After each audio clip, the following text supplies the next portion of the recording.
लाडली ड्रामे की आज की किस्त में आपने देखा अपनी बहन के मुंह से खुद सारी हकीकत जानने के बाद राहिम काफ़ी शर्मिंदा होता है अपनी नज़रों में कि इसने अब्रिश पर यकीन क्यों नहीं किया।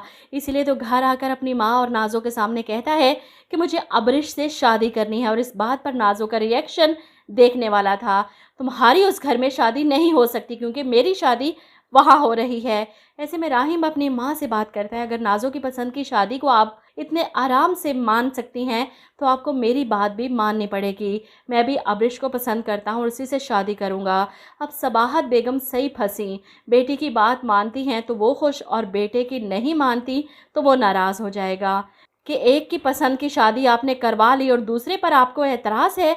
नाज़ो को तो इतना शदीद गुस्सा आता है अब्रिश पर कि इसकी हिम्मत कैसे हुई, इसने मेरे भाई को अपने जाल में फंसाया। हालांकि राहिम ने तो सीधी बात की थी कि तुम भी तो अब्रिश की भाभी बनने वाली हो, वो भी तो तुम्हें कबूल कर रही है तो तुम क्यों नहीं अब्रिश को कबूल कर सकती। जवाब में लाडली नाजो को जो तीली लगती है कि वो मेरे मुकाबले में आएगी, अब इसकी इतनी जुर्रत।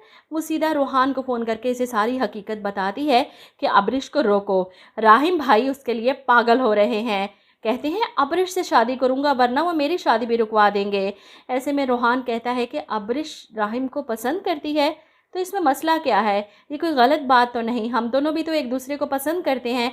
और मैं तो बहुत खुश हूँ अगर अब्रिश तुम्हारी भाभी बनकर तुम्हारे घर आ जाए और तुम उसकी भाभी बनकर मेरे घर आ जाओ। ये सुनकर नाजो को शदीद गुस्सा आता है। रूहान प्लीज़, ये पॉसिबल नहीं है, तुम्हें अब्रिश से बात करनी होगी, मुझे नहीं करनी वटे सटे की शादी। अब इस बात पर रूहान परेशान हो जाता है। रूहान पर हैरत का पहाड़ टूटता है नाजो का अंदाज़ और उसकी बातें सुनकर।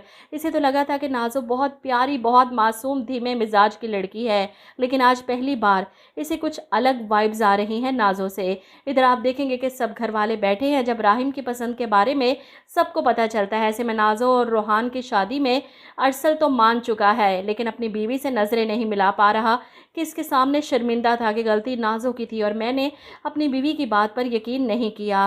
बहरहाल राहिम की पसंद पर भी इसे कोई एतराज़ नहीं, बस अफसोस होता है कि राहिम ने इतनी बड़ी बात मुझसे शेयर नहीं की।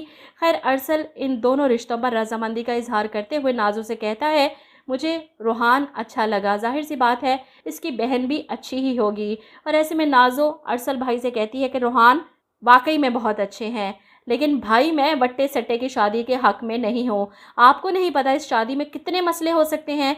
ऐसे में सुंदस बीच में बोलती है, मैं कुछ कह सकती हूँ, मेरा ख्याल है अगर नाजो को पसंद की शादी का हक़ है और इसके बारे में सब घर वाले राज़ी हैं तो फिर राहिम के लिए क्यों नहीं। और वैसे भी वट्टे सट्टे की शादी कुछ नहीं होता। लव मैरिजेस में वट्टे सट्टे की शादी तो तब कहा जाए जब ज़बरदस्ती की शादी हो। नाजो को ये सुनकर शदीद गुस्सा आता है कि अब इस घर में वो होगा जो सुंदस आप ही कहेंगी।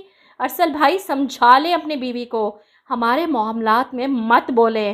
पहली बार अरसल को नाजो पर गुस्सा आता है। इस बार गलत भी यही है और बदतमीज़ी भी कर रही है, इसलिए तो नाजो को खामोश करवाता है। ये क्या तरीका है बात करने का, भाभी है ये तुम्हारी, किस तरह बात कर रही हो तुम।